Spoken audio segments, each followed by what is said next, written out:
There we go. Look at that. We're streaming in all the places. Let's see. Let's make sure it all works. Yay. I think so. So, hello, everybody. Welcome to the Right or Die Show. I hope everyone is having a lovely day. Here it's very muggy and gross because I always have to give you my weather update before we start. I don't know why. Maybe I'll be a weather girl in my next life. Anyways, I'm your host, Randi-lee. If you haven't already hit the like and subscribe button, rude, do it. Thank you. Thank you so much.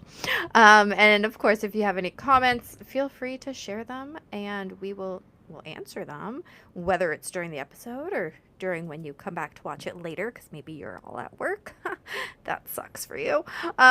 We will be sure to come back to them and answer them whenever they happen to arrive. All right. With us today, we have, well, you said I could call you Steve instead of Steven. So we have Steve Ferrara. Hello, how are you? I'm very good, Randy. Glad to be here. So tell us a little bit about who Steve is. Well, Steve is at a I've had a long life. I'm going to be 71 this year, and so Really? yeah, so I've had a lot of experience in my life. And I'll give you the quick overview. Born and raised in a inner city, Newark, New Jersey. We were a bunch of poor, kind of Italians. We all immigrated to that town, and but nobody knew they were poor. We were all poor, and so we ate, had food every night, and clothes to wear. So There everything you was go. great. That was back in the 50s, 60s. I was very fortunate to have a dad who was a musician, and Oh, coming from the artsy side of life, I actually became a musician, but that's not what what do you my play career was. I or played the sing? drums. Ooh, Um, nice. yeah, I played the drums and all the percussion instruments. My dad was a bass player. He played this big upright bass back in those Oh, days. love Really that. cool. And he was in a trio that really did well. They had a couple of hit records and all kind of stuff. But the bigger part of my dad that I'm very grateful for is that he was a seeker, looking for more in understanding life. And so he really pursued the spiritual aspects of life, I guess you'd call it. And so since I'm probably 10 or 12 years old, I've always been around people and books and teachings and classes that had to do with understanding life in a bigger way. So I've had that as an important foundation in my life.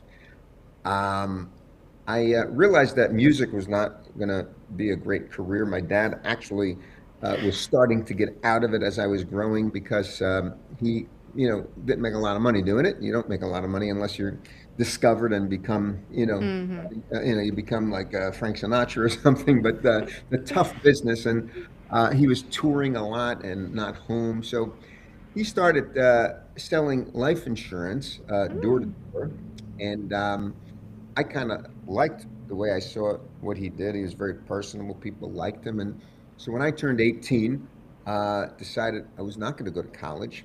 Uh, and fortunately, two things happened. This is long before you guys and many of your listeners were born, but you might remember. There was a Vietnam War going on way back then, and I didn't want to be drafted. And thank God, when I turned 18, President Nixon called off the draft, so I didn't have to worry about going to Canada or something like that. Hey, what's wrong with Canada? No, nothing. I just could have escaped there and not had to be in the army. Oh, That there was you go. There you go. I would have loved Canada. And they also made the age of majority 18, which made me an adult. So I was able to get a license. And I started to sell life insurance door to door and cold calling and cold canvassing, and did that through the 70s, and happened to find a company that decided that it really wanted to try to build some firms. And in the late 70s, I started to build a financial services company and spent 40 years in that business, built a pretty good sized firm, sold it about 6 years ago. And that was my career, basically in finance, insurance and investments, all types of different type of planning. I was an entrepreneur. We had about 130 people working for us by the time I sold it a Wow, few that's a years good ago. chunk of people. Yeah. Yeah, it turned out to be, who'd have thought? Cold calling turned into a big business. I just rode the wave. The 80s, the 90s, the 2000s were great for that business. And I just kept, riding that wave. But the thing that, really changed my life is my son, who was my closest friend. We were just bonded. We could end each other's sentences. We were, just as close as could be. And at the age of 23, which is 20 years ago now, 21 years ago, he had a car accident and died in the car Oh, accident. Needless to say, completely threw my world upside down and shattered it. yeah. You go into pretty deep grief. Um, thank God I have two daughters as well, younger daughters and a wife. I was So wondering. you got to keep moving on.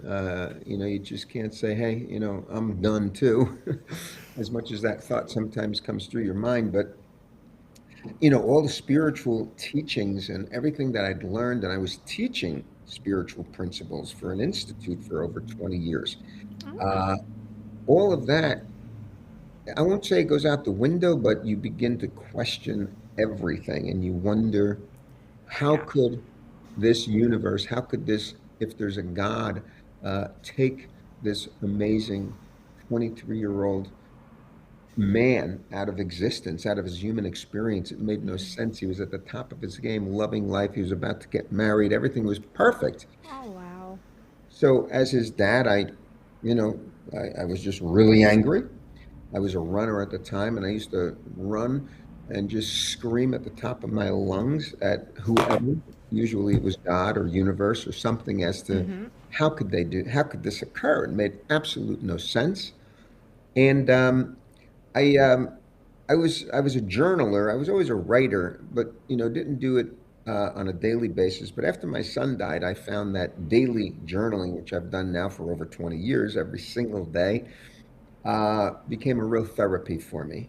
Became a place to express these raw emotions that I Mm-hmm. had, uh, and it also just became a place where I could stream of consciousness, just like get out whatever I needed to. And I never looked back at these journals until I sold my business a few years ago, and then I had a big bookshelf of maybe 30 journals that I had kept. Oh. Yeah, because it's like 20 years worth. It was a lot. It was a Yeah. Mm. lot. In fact, I decided I was going to start reading them, which I did, and it took me 2 years to get through them. I didn't, I mean, it was a lot. It was a lot of, and I was taking excerpts out of it, all the lessons. What I realized is I was learning so many life lessons that was documented in these journals. I mean, I knew I had moved forward and I was living a healthy, happy life. Mm-hmm. But there were real turning points that I saw in my journal that I realized, wow, these are pretty powerful things that I was becoming aware of and discovering. In the interim of those 20 years, my wife of 38 years died. And she was always the cornerstone of our life, of our family. She was everything, and unfortunately died very quickly of a quick illness. And so the journaling that I'd been doing for many years by that point really was such a help. Mm-hmm. Uh, I began to really understand the spiritual teachings I had learned, and in some cases, maybe just understood intellectually. I was now realizing these are things I really need to apply in my life, and they really worked, and it's what enabled me to continue to move forward in a healthy way. And in my journaling, as an example, one day I realized that, I don't have to just look at this from my side, which was a very sad side. I mean, I could my father lost imagine. his Yeah. son, lost his best friend. But I could look at it from my son Christopher's side. I could look at it from his side as it being his continuing, ongoing journey. Um, I accepted at some point that even though I didn't agree with life that Christopher should have been taken away, I had to accept that life doesn't make mistakes. This universe just cannot be making mistakes. I mean, that's I just couldn't understand how it could make mistakes. So I began to accept that I guess this was my son's destiny to only have a human experience for 23 years. But I began to look at it from his side and realize that I can continue to love and support him in his ongoing journey. And what that did for me is it enabled me to see this experience in a much bigger way rather than just from my side. I saw it from his side, and I began to realize that I could have an ongoing and growing relationship with him, which I do have through journaling. I realized that I could think about things rather than what could have been. Like, I could have been grandfather, I would have been a businessman, I could have, I Mhm. should have, I would have. I began to think in terms of what can be in our relationship. And I realized that, as I moved along, and these are all things in my journaling that I realized is that um, Christopher was not only my son, but in many ways he was my spiritual partner. And when I put him in that category, in addition to being my son, it opened up another new dimension of realizing that maybe we're both walking down this path together, learning and growing through life. It's just that, he's on that other side, and I'm here still in my human experience for whatever the reason. And so a book that I wrote emerged from those journals. I had no intention of writing a book, but through all of these excerpts I was taking, uh, over 2 years, I literally had, I don't know, it was a lot of pages that I happen to know an editor who did spiritual books for other authors, edited them. And she said, if you want, I can work with you and we can turn this into a manuscript, which we did. We worked on it for another year.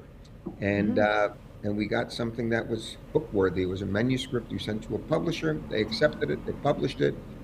And then now I have a book out just a couple of months ago, it's called Grief to Gratitude, Embracing the Inner Pathway to Healing and Peace. And it's really me sharing all of the life lessons I learned that, from what I'm seeing, became a bestseller. People from around the country and around the world I've heard from just thanking me for, giving them a different way of viewing death and Yeah. maybe even life. All right, so there's lots to unpack there. Always, always on the show. It's great. Um, I want to go back to when it first happened because you had two other kids still, right? You had your Yes. daughters. How was it being a dad, losing, like you said, losing your best friend and your only son? I'm guessing Yes. because you only, yeah. How is it that while still having to be dad to others? Yeah. Yeah, what I had to learn to do was know that I have to be okay. My daughters lost their brother. Hmm. My wife lost her son.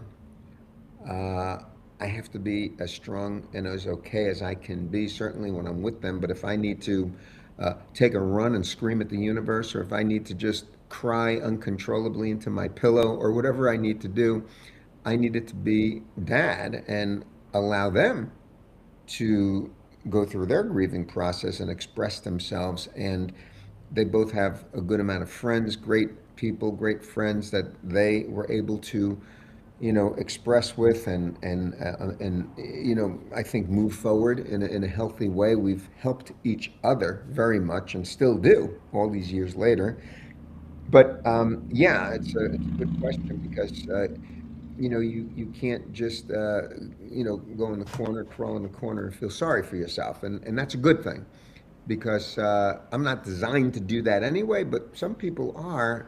But if you know you've got responsibilities in your life, you can't do it, and it's not the right thing to do anyway. And in fact, I talk about this in the book. You don't need sympathy.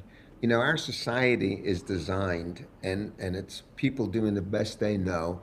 When you see them, they give you their condolences. I Hmm. feel so bad for you. I can't, and they kind of dump a lot of sympathy on you, Yeah. which is a heavy burden, I have to say. They don't do it on purpose. They're doing it because that's what we all know Right? we That's what should do. society has dictated up till this point. Exactly. And we I, need a better way of dealing with it. And yeah. and I hope I offer at least some other way in the book, but I started to know that I need to let people go through that for them more than me. Yeah. And if they need their couple of minutes, to tell me how sorry they are for me, that's fine. I learned to just not carry that burden, or I literally, at times, if I had to, if it was really heavy, Mm-hmm. I would just shake it off. I'd go, I'd go in the men's room or go someplace where I could be by myself Yeah. for a minute or two and just shake it off because Mm-hmm. it's not what I needed. I didn't need sympathy.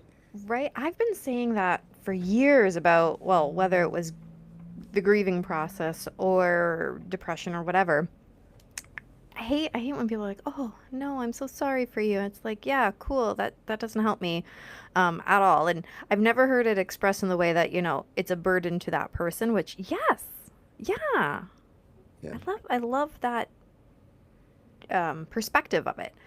yeah, Like when my brother died, everybody, "Oh, I'm so sorry for your loss. I'm so sorry." Except my friend, my best friend. Well, and my husband, but he knows me too well. But my best friend was like, "That's really shitty." I'm like, "Thank you. It is."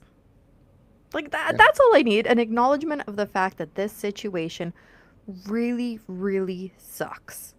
yeah, Don't feel sorry for me because also for me, when somebody's like, "Oh, I feel bad for you," or I feel sorry for you, it kind of it's kind of negative, yeah, right? Like, don't feel sorry for me. Be, sorry maybe at the situation, but don't be sorry for me just because I'm experiencing something that thousands of millions of other people experience.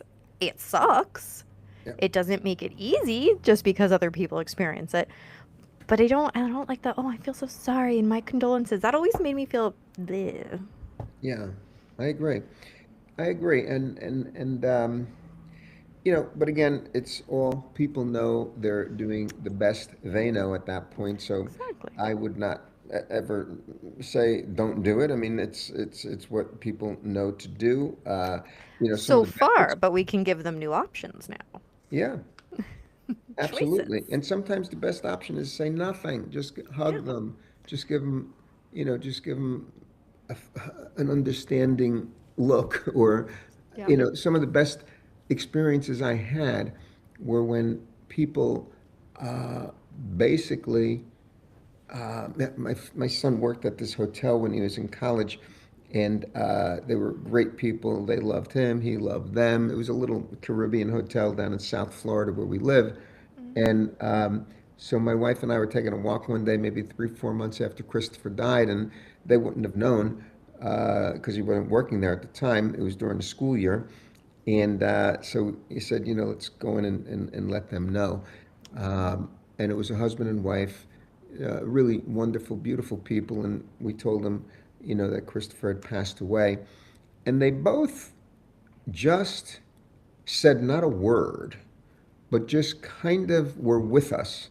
Yes. And I felt, in fact, I think we all felt the presence of my son because we all loved him so much.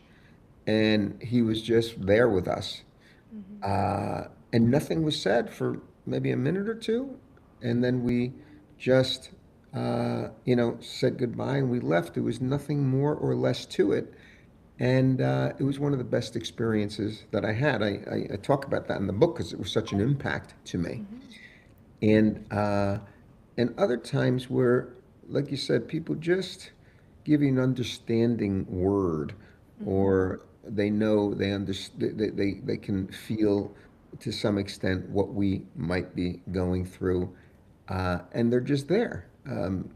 You don't need someone to go through that whole, I feel so sorry, you're in my thoughts and in my prayers, and all of that is wonderful and it's beautiful and it's kind of almost like, what is a standard thing to say.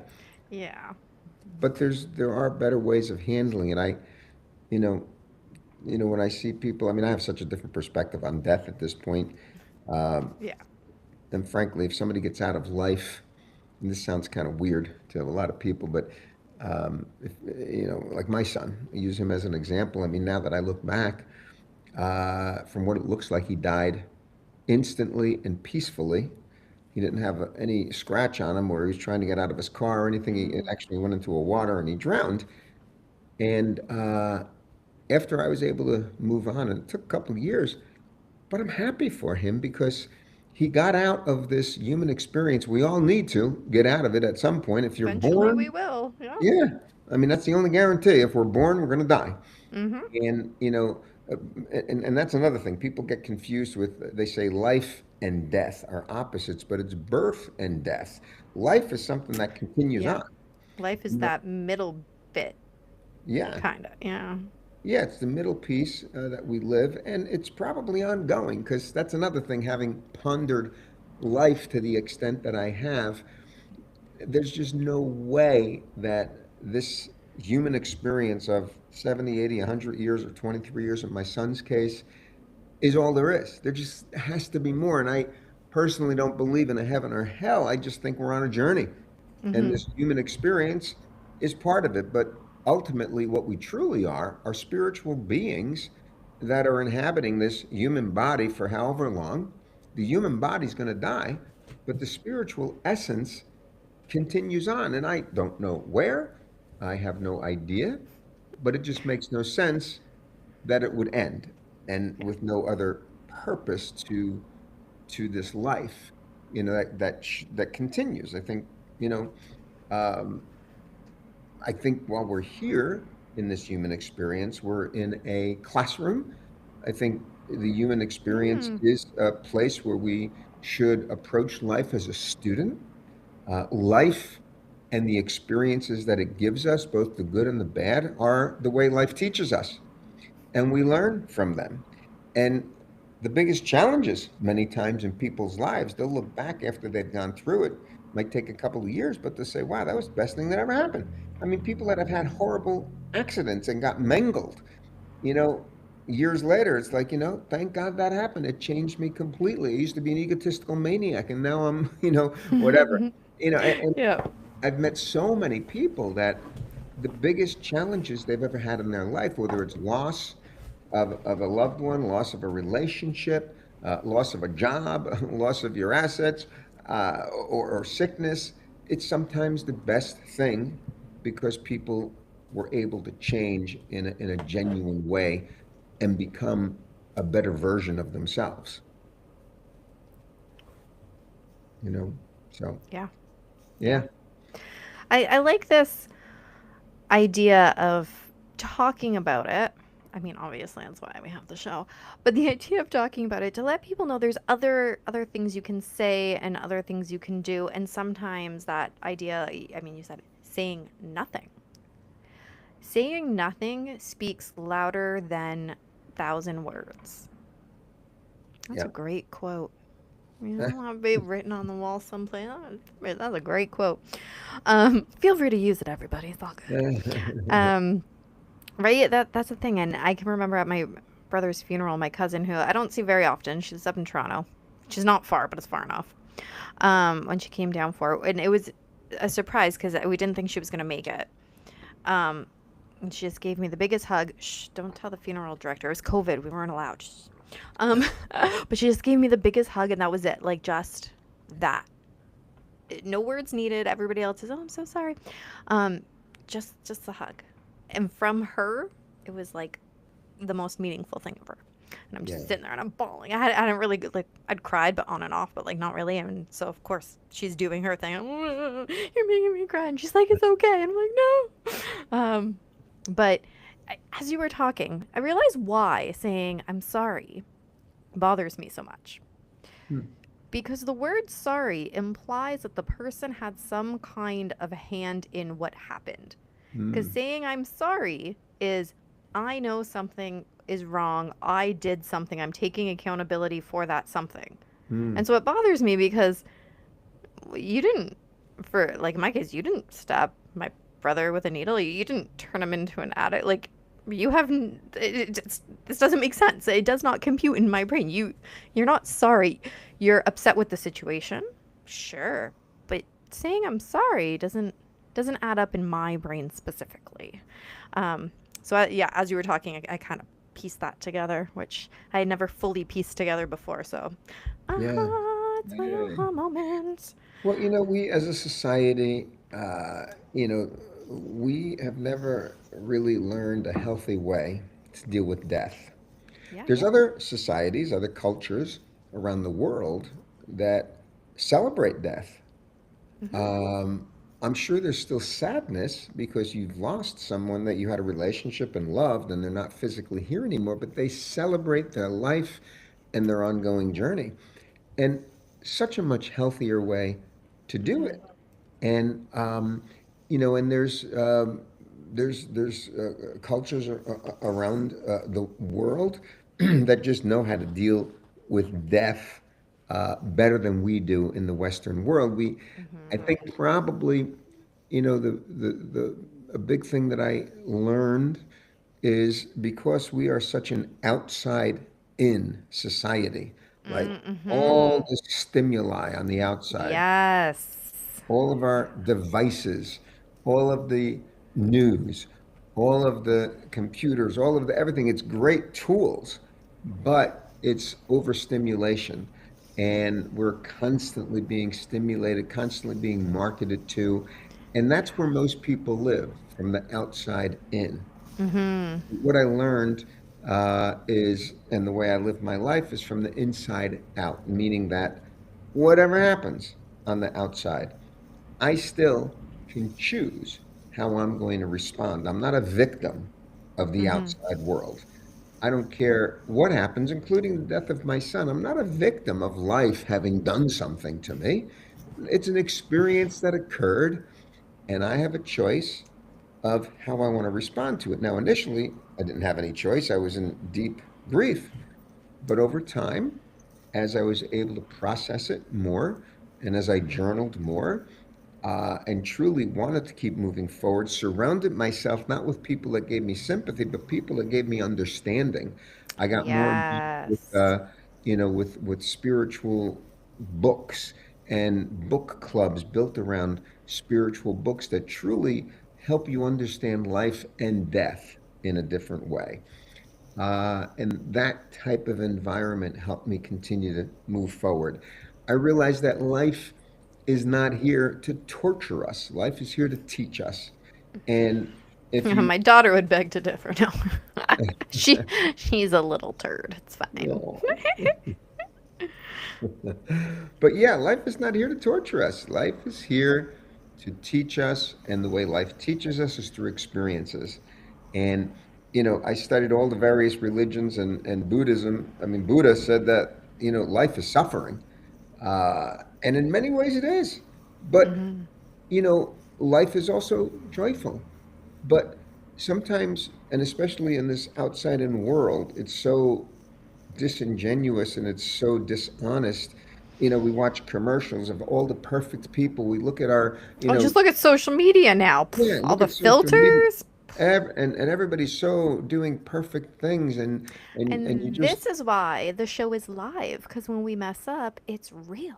exactly, exactly.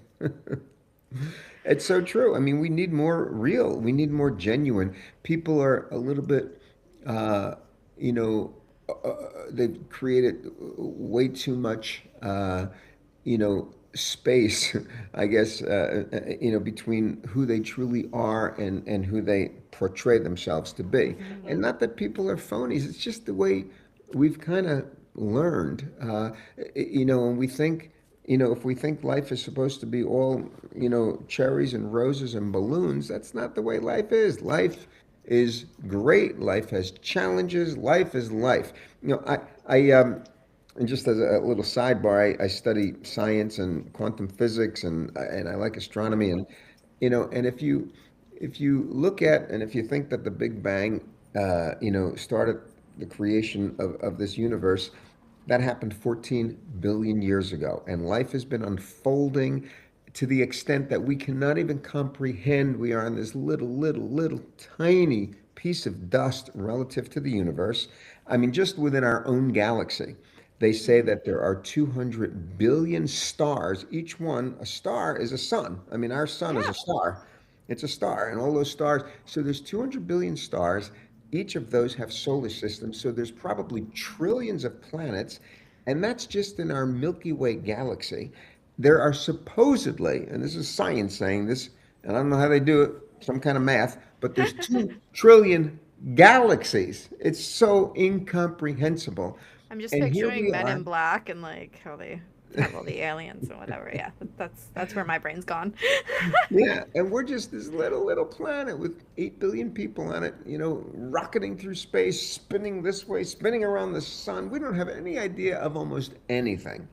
But what we try to do is narrow our world down enough so we think we can control it. But we don't Mm. know anything about anything. Life has been unfolding, and all of a sudden here I am for 100 years, and it's been unfolding for 14 billion. It never asked me my opinion. It never asked me if I agree. Yeah, And how why should rude. it, why should it do it now? And why should it do it all of a sudden because I'm here? It should ask me my opinion. No, life is just going to keep unfolding the way it does. And that's it's our responsibility. And really, I always say it's our superpower as a human. We can't control the outside. That's just going to continue. But what we can do is choose how we're going to respond to it. And It's what I that's our always used to say superpower. to my kids, not in that way, but like when they're like, "Oh, but this person said this," and I said, you can't control them. You can control yourself." Exactly. Exactly. But Mind blowing. the best thing I think with children, and this is what I tried to do, to your question about how I handled my daughters, I just tried to be the best role model I could be to them because there's times, and I learned this very well with my 2 daughters as they were going through their teenage years, there's not a whole lot you can tell them, nor do they really want to hear much. No, we don't. The- Yeah, I learned to be a really good listener to my daughters during their teenage years. I said very little until they spoke to me.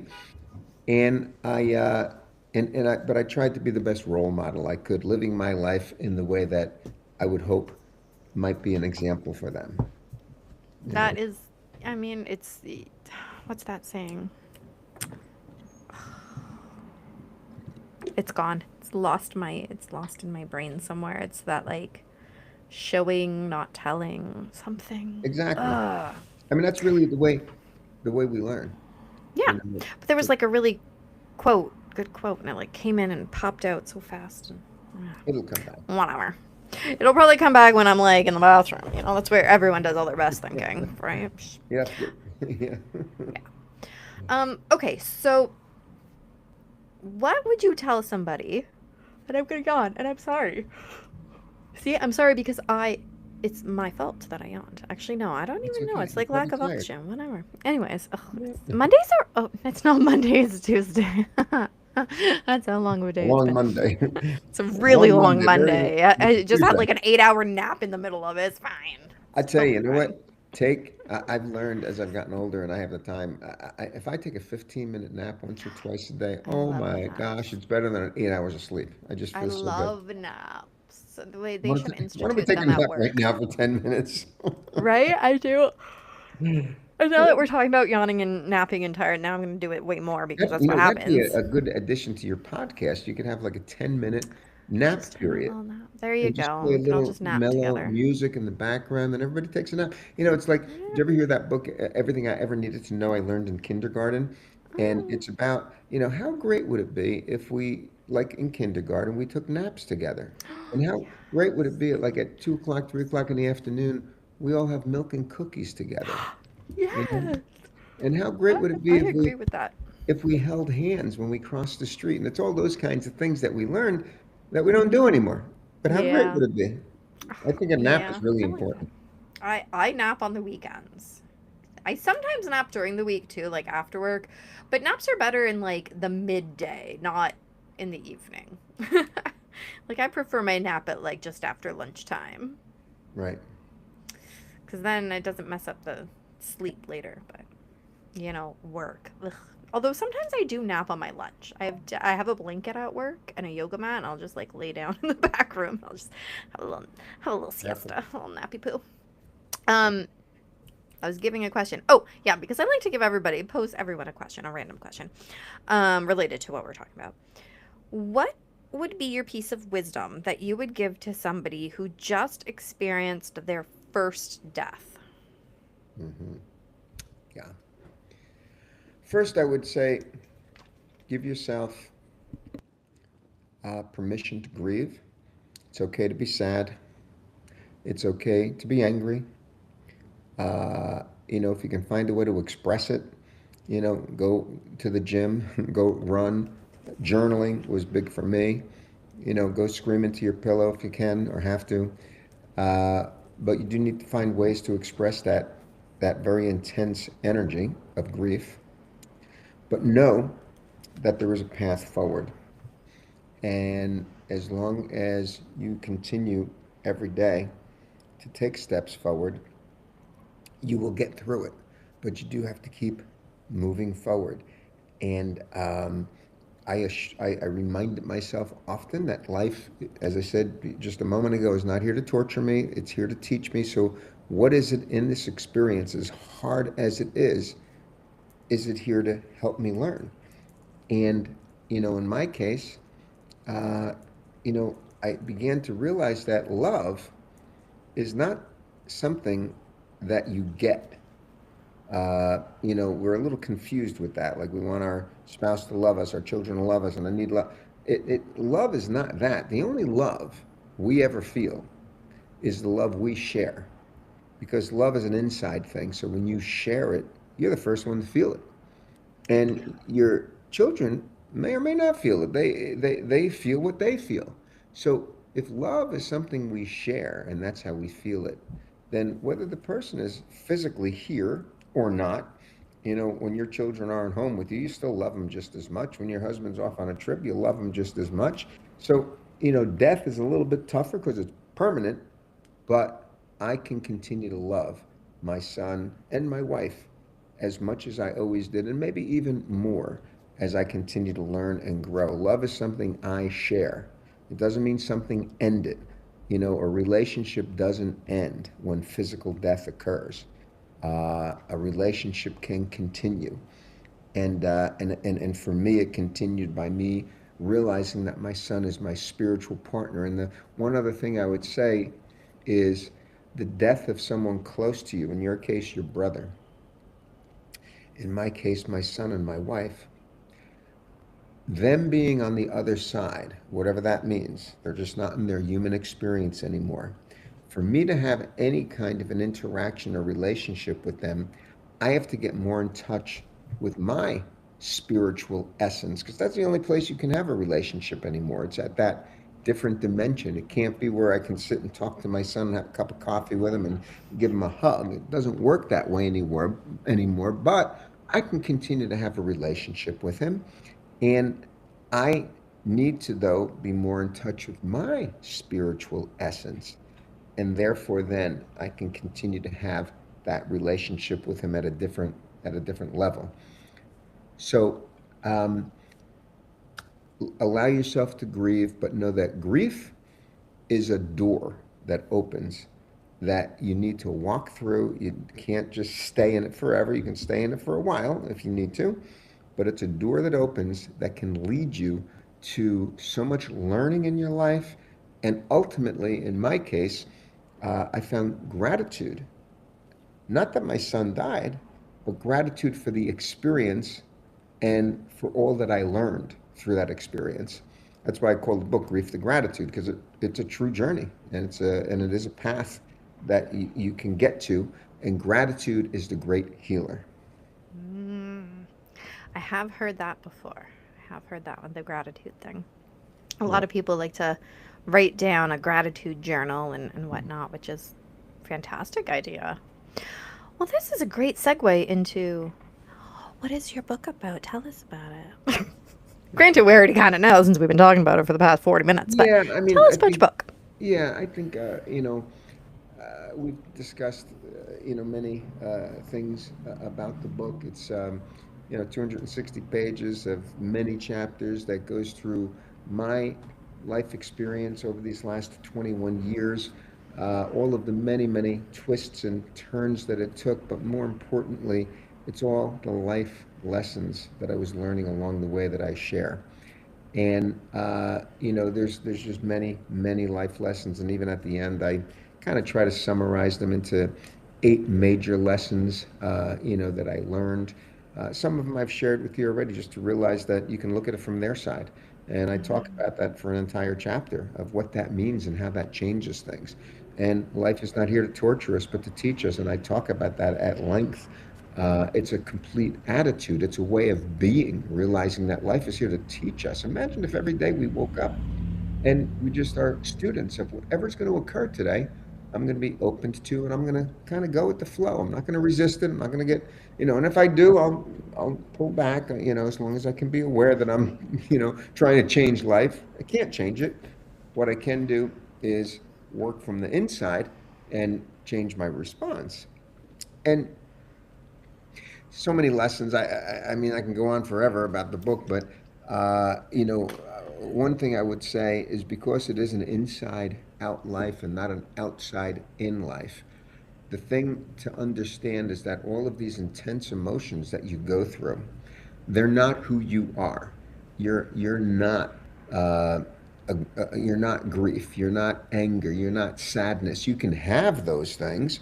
I remember one day I had tremendous amount of sadness. It just was there, very heavy feeling that day, and it occurred to me that it's okay. I can feel sad. I don't have to make it any more than that. I feel it. I don't have to turn it into a story like poor little me and make it into a victim. It's just I feel sad. Big deal.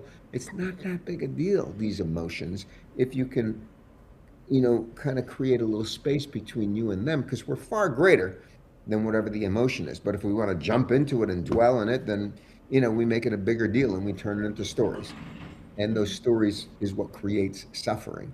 So to understand that these emotions of sadness or whatever it may be are not who we are, they'll come and they'll go. All these years later, I can get sad in a moment when I think about my wife or my son not being here, but it's okay. It comes and it goes. I could see a father and son out on the golf course, and it's like, man, that could have been me. And, okay, so I'm a little bit sad. Big deal. It doesn't debilitate me. I can continue to move through my day, and it just passes through. Don't, we don't want to be the victim of these emotions as they pass through and make them dictate our life. We have total control. As I said, our superpower is our ability to choose how we're going to respond. And if I feel sad, I choose to. Is that? I'm hearing some banging or something. I Oh. don't really know what's happening. I don't know. But the book is Grief to Gratitude, obviously available on Amazon if anyone's interested. If someone wants to find out more information about it or about me or interviews that I've done and all that type of thing, my website is very simple. It's just my name, StephenFerrara.com. So just put a .com after my name, and you'll have my website. You can get to all of my Instagram and Facebook and Substack articles and all the various things. It's not that great of a website, but I've put some stuff up there that people can at least get a feel for, what I do and who I am. So StephenFerrara.com, and or go to Amazon, and they can buy the book. It's an ebook and an audio book. So I think the audio book is like $1. So they can just buy an audio book, and but this is the book itself right here. Grief to Oh, Gratitude. Yay! oh, pretty. Yeah, the publisher did a great job with it, and Jack Canfield, who maybe the greatest author of all time, he wrote Chicken Soup for the Soul and all of those. Oh, that one. He wrote the foreword. He's become a good friend. Oh, wow. He thought the book was one of the best he ever read in terms of Wow. helping people through challenges. So Hmm. on the cover it says Excellent. a guide to understanding life, death, and the profound spiritual growth that can emerge from even the most painful experience. That's a quote from Jack Canfield, and then Nice. and then he wrote the whole forward. So it's great. It's a good book. I'm proud of it, and I think it really helps people. Excellent. And that is what it's all about. Um, so thank you so much for Thank coming, you. for sharing, for all of this insight. I always write down some quotes from people because one day, I'm going to make a Write or Die Show book of like quotes from guests. I wrote down a few for you. And they all occurred just at the end there. I mean, you said a lot of good things, but I'm looking for, little snippet things. They all came right at the end. It was great. It was great. I'm like, oh yeah, Terrific. that one and that one. And my pen didn't die. Sometimes when you pick, oh, that drives me nuts. And then people, instead of throwing it in the garbage, they put it back in the pen drawer, and it's like, dudes, the Yeah. pen is dead. We Mhm. are not attached to the pen. Please let the pen go. Anyways, that's my pet peeve. Um, so again, thank you so much for joining Thank you. us. Everybody be sure to follow up, go check Steve's stuff out. If you need to, go down in the description because all of the links and stuff are going to be down there, which makes life 10 times easier, which, yes, please, make life easier. Again, hit the like and subscribe if you haven't, even though I've already told you to. And be sure to share these episodes out. We talk about some really important stuff. We generally have some fun, some laughs. I'm a little silly. So share these out. It's really important. I mean, we're talking about grief and we're talking about the way we need to change our approach to it, which is kind of important. Just a little bit. Um, Update on the movie. Not much to say since Sunday night's episode, but I'm going to try and talk about it every single episode to make sure that I'm on it. So we are still looking for sponsorships, of course, from businesses or individuals. All the info is up on the website, rbwriting.ca. Just click the little movie tab and you'll get more info about it. We are... Oh, my friend was sick on the weekend. It was really sad, so we didn't get the storyboarding finished, but that's okay because I did type a lot of stuff out because we write it all out by hand because that's just our creative process. So I typed it all out, so it's looking much prettier. So follow along on the website. Again, you'll see all of the updates, everything that's going on because it's gonna be epic. It's, the first movie that the Write or Die Show is doing, and we're gonna do more in the future, I'm sure. Shh, don't tell my husband. He doesn't believe me. He believes in me. He just also knows that I get distracted really easily, and if it's not something I really, really like, then I stop. But I've been doing this for 5 years, so I proved his butt wrong. Anyways, remember, the only way to end the stigma of mental health is to speak openly and honestly. Bye.